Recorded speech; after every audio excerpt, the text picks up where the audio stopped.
Kuwait International Airport shut down all landing and takeoff operations without a single word of warning. Within minutes, the departure boards that had been displaying connections to London, Mumbai, and Riyadh were showing one word repeated across every line: cancelled. There was no sandstorm over the runway. There was no failure in air traffic control systems. What there was were Iranian ballistic missiles crossing the airspace of the Persian Gulf on a trajectory that, according to statements from United States Central Command reported by the Associated Press, included targets on Kuwaiti territory, something that had not happened since the years of the Iran-Iraq War, which ended in 1988. The numbers give scale to what the passengers stranded inside the terminals could not yet process. More than 200 commercial flights were cancelled or diverted in the first 12 hours after the airspace closure. Approximately 40,000 passengers were trapped between the airport's terminals, a number equivalent to a full soccer stadium confined inside concourses that were never designed to function as shelters. The price of Brent crude jumped 11% in under 6 hours of trading, the sharpest intraday move since the attacks on Saudi Arabia's Abqaiq processing facilities in 2019. The market was not reacting to what had already happened. It was pricing in what might happen in the hours to follow. The paradox that settled over that early morning was double-layered and interlocked. The first layer: Iran had struck precisely the Gulf country that for decades had worked hardest to keep diplomatic channels open with Tehran. Kuwait was not Saudi Arabia, Iran's declared rival for regional hegemony.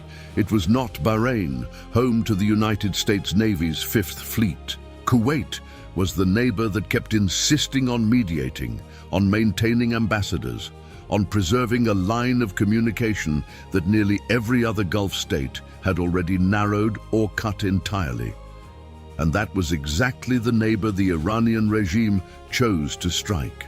The second layer of the paradox was even more revealing.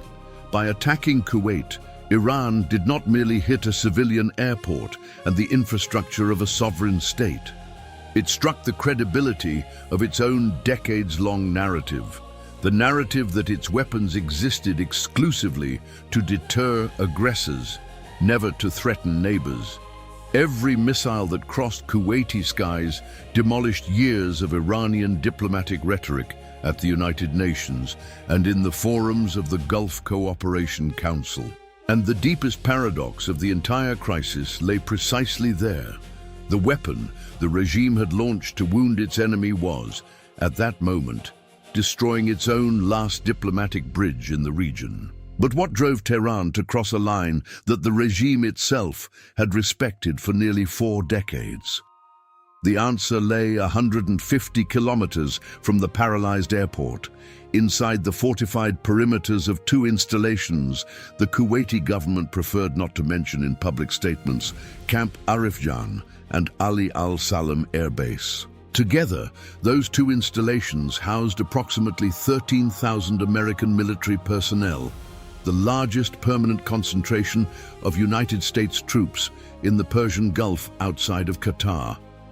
For the Islamic Revolutionary Guard Corps, the IRGC, the regime's elite military arm, which operates with its own budget and chain of command running parallel to the conventional army, those bases were not the facilities of a Kuwaiti ally. They were American power projection platforms positioned minutes of flight time from Iranian territory. And in Tehran's strategic calculus, according to analyses published by the International Institute for Strategic Studies in London, the decision to strike Kuwait was not an act of aggression against Kuwait. It was an attempt to impose a direct cost on American military presence in the region, using Kuwaiti territory as the impact zone. Consider carefully what that calculus reveals. Iran deliberately turned a sovereign country, a country that was at war with no one, that had authorized no offensive operation against Tehran, into collateral damage territory in its dispute with Washington. Not by accident, by strategic design. Step back and look at the full picture. Kuwait produces approximately 2,700,000 barrels of oil per day. a volume representing around 3% of global crude supply and one that provides the small emirate with annual export revenues in the range of $90 billion in years of favorable prices. The moment Iranian missiles crossed Kuwaiti airspace, three economic dynamics activated simultaneously. First, the risk premium on Gulf oil, the surcharge buyers pay to offset regional instability, surged to levels not recorded since Saddam Hussein's invasion of Kuwait in 1990. Second, international maritime insurers, led by the Lloyd's of London syndicate, launched an immediate review of coverage policies for vessels transiting the northern Persian Gulf, driving up freight costs that would inevitably be passed on to end consumers at gas pumps from Tokyo to São Paulo. Third, liquefied natural gas futures traded on Asian exchanges recorded a 7% spike because Kuwait is also a meaningful LNG exporter. Natural gas chilled to minus 162 degrees Celsius for transport on specialized tankers. And any threat to its port infrastructure contaminates the entire energy supply chain of the Asian Pacific. The equation had changed, but there was one layer that had not yet been touched, and it changes the nature of this analysis entirely. Inside the IRGC, the man whose operational signature was stamped across this escalation was Major General Hossein Salami, Commander-in-Chief of the Revolutionary Guard since 2019, an officer who built his career on two convictions, made public across dozens of televised speeches. First, that the range of Iranian missiles was the regime's only real guarantee of survival. Second, that any American base within 2,000 kilometers of Tehran constituted a legitimate target in the event of direct confrontation. Salami is not the emotional protagonist of this analysis. He is the investigative coordinate that reveals how the IRGC thinks, and how that thinking turns sovereign neighbors into disposable pieces on a board that only Tehran believes it controls. And here was the data point that conventional reporting was not displaying with the frequency it deserved. The estimated cost of the ballistic missiles used by Iran, models from the Kebar-Shaken family with a range exceeding 1,400 kilometers and a 480-kilogram warhead, was, according to estimates from the Center for Strategic and International Studies in Washington, approximately $3 million per unit. Each missile fired at Kuwait represented the equivalent of the annual budget of a public school in a peripheral Iranian province, launched against the concrete of a country that had never pointed a weapon in Tehran's direction. Iran was spending resources its treasury, strangled by sanctions that had reduced Iranian oil exports from 2,500,000 barrels per day to fewer than 900,000, according to tanker tracking data from the Kepler platform, simply could not replenish. Every salvo deepened the fiscal collapse that American sanctions had been designed to produce in the first place. The plan had failed, not because the enemy was stronger, but because each shot was consuming the financial reserves that kept the regime itself standing. And here was the actor that headlines were not mentioning with the frequency that the data warranted. In the shadow of this crisis, one country was watching everything with a mixture of alarm and calculation that no official statement revealed: China.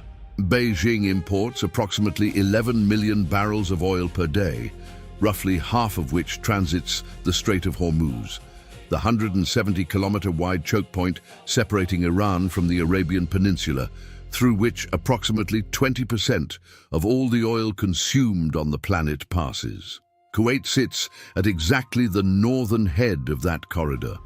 An open conflict involving Iranian missiles over Kuwaiti territory was not for Beijing a distant crisis in the Middle East. It was a direct threat to the artery feeding 40% of China's energy matrix.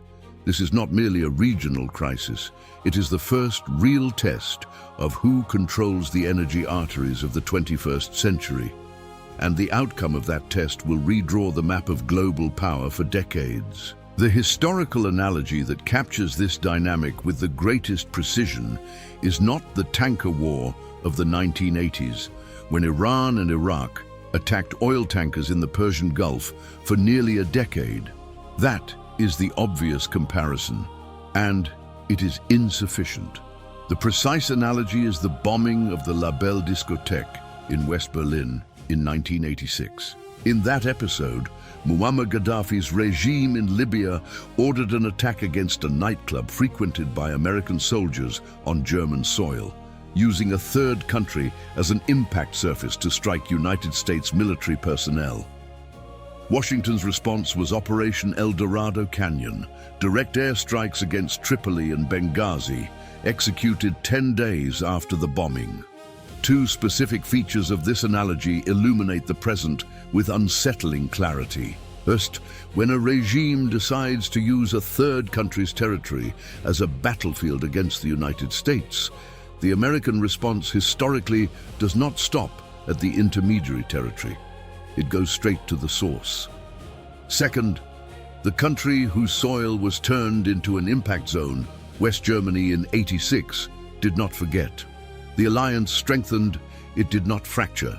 And that was precisely the risk the IRGC appeared to have underestimated. The board had been overturned. And here was what that layer revealed about the Chinese reaction. In the 48 hours following the attack, according to a Financial Times report, Beijing summoned the Iranian ambassador for what diplomatic sources described as the most tense meeting between the two countries since the signing of the 25-year Strategic Partnership Agreement in 2021. China was not defending Kuwait out of solidarity. It was defending the flow of oil that keeps its factories running, its trucks on the road, and its $18 trillion economy in motion.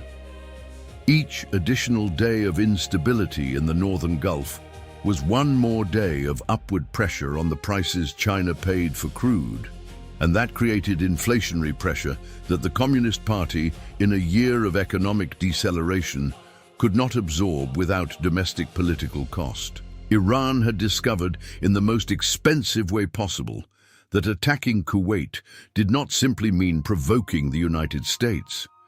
It meant threatening the only major commercial partner that still bought its oil under sanctions, that still vetoed resolutions against Tehran at the Security Council, that still treated the Iranian regime as a legitimate interlocutor.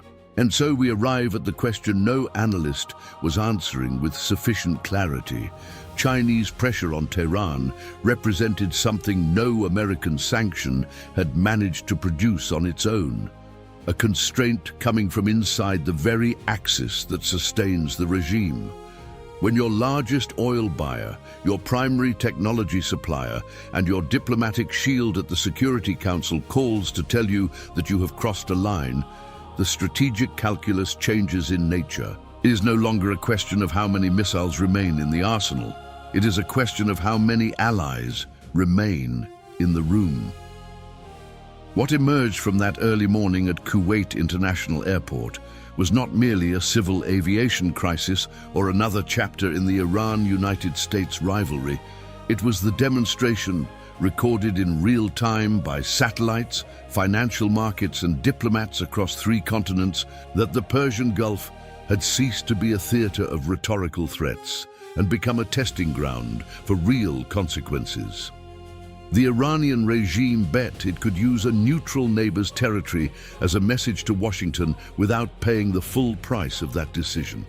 And the question that remains open is whether the coming days will bring the American response in the mold of El Dorado Canyon, with direct strikes against IRGC infrastructure on Iranian soil, or whether Chinese pressure will accomplish what 4 decades of Western sanctions could not: convince Tehran that the cost of each missile fired is measured not in dollars per unit, but in alliances per decade.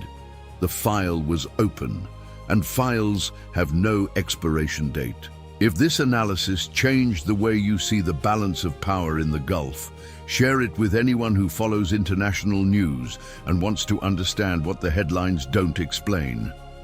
And leave in the comments which move you expect first. The American one or the Chinese one?